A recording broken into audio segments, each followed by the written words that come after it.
என்னன்னா சொன்ன? இந்த பொண்ணு இல்லனா இன்னொரு பொண்ணு கிடைக்குமா?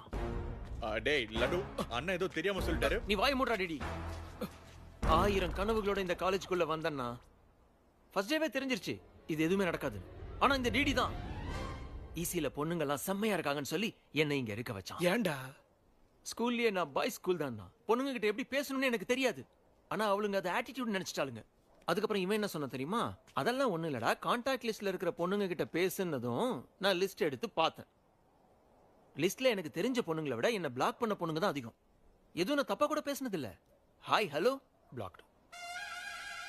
சரி, என் ஃபேஸ் தான் நல்லா இல்லையேன்னு ஒரு அழகா இருக்கிறவனுடைய போட்டோவை டிபில வச்சேன்.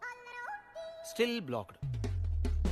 அப்புறம் இந்த தரித்திரம் பிடிச்சவன் தான் டிண்டர் 8th வண்டர் டவுன்லோட் பண்ண நடக்கும்னா ஐயப்ப சாமி மேல சத்தியமா சொல்றேன்.